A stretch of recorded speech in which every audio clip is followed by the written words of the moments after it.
তাহলে দেশীয় সিনেমার জন্য আসছে ভয়াবহ রকমের বিভীষিকাময় দুর্দিন। অন্ততপক্ষে আজ পর্যন্ত যে খবর সেটা কিন্তু তারই ইঙ্গিত বহন করে। So let's go to the main topic. বাংলাদেশে একসময় 1300 সিনেমা হল ছিল। পরিবার নিয়ে সিনেমা হলে বাংলার মানুষ খুঁজে নিত আনন্দঘন পরিবেশে সময় কাটানোর মুহূর্তগুলো। 90 পরবর্তী সময়ে সিনেমায় অশ্লীলতা জেঁকে বসায় ফ্যামিলি অডিয়েন্স সিনেমা হলে আসা বন্ধ শুরু করে। আর তখন থেকেই সিনেমা হল ব্যবসায় ধস নামে। ফলশ্রুতিতে সিনেমা হল বন্ধ হয়ে যাওয়া শুরু করে এবং শূন্য দশকে এই অবস্থা আরো ভয়াবহ রূপ ধারণ করে।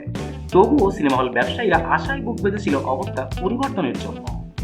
2006-07 সালে এসে বাংলা সিনেমায় অশ্লীলতা বন্ধ হয়ে গেলেও হল ব্যবসা আর আগের পর্যায়ে ফেরেনি। 2008 সালে এসেও বাংলাদেশে 500-র মতো সিনেমা হল ছিল এবং যথারীতি রেগুলার সিনেমাও মুক্তি পেত।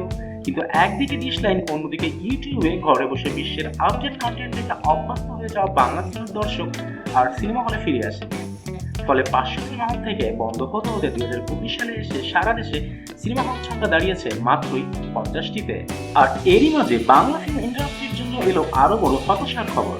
বাংলাদেশের সর্ববৃহৎ সিনেমা হল যশোরের মণিহাট, বগুড়ার অত্যাধুনিক সিনেমা হল মধুবন সিনেপ্লেক্স, পুরান ঢাকার একমাত্র সিনেপ্লেক্স লায়ন সিনেমা বন্ধের পথে। আজ থেকে মধুবন কমপ্লিটলি শাটডাউন হয়ে গিয়েছে। মণিহাট সিনেমা হল 10 থেকে 15 দিনের মধ্যে বন্ধ হয়ে যাবে। আর লায়ন বন্ধ হয়ে যাবার সকল ধরনের প্রিপারেশন অলরেডি নেওয়া হয়ে গিয়েছে।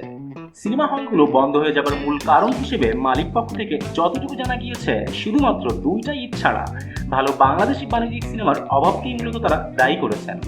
সিনেমা হল কর্তৃপক্ষ আরও বলেন, ইন্ডিয়ান সিনেমা বাংলাদেশে আনার একটা প্রচলন হয়েছিল, সেটা চালিয়েও আমরা কিছুটা হলেও ইউটিলিটি অ্যান্ড লজিস্টিক বিল বিয়ার করতাম, বাট সেটাও এখন নাই।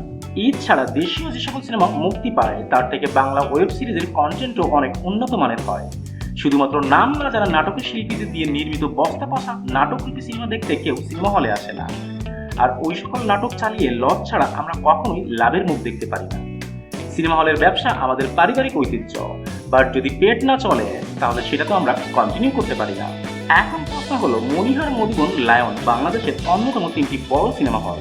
তারা যদি বাংলা সিনেমার এই মন্দার দিনে ব্যবসা টিকিয়ে রাখতে না পারে, তাহলে বাংলাদেশের কোনায় কোনায় এখনো ছড়িয়ে ছিটিয়ে থাকা যে সকল সিঙ্গেল স্ক্রিন রয়েছে তাদের অবস্থা কি হবে? আর বাংলা সিনেমার বা ভবিষ্যৎ কোন দিকে যাচ্ছে?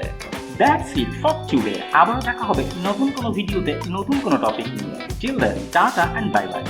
আর হ্যাঁ, প্লিজ সাবস্ক্রাইব করতে ভুলবেন না কিন্তু।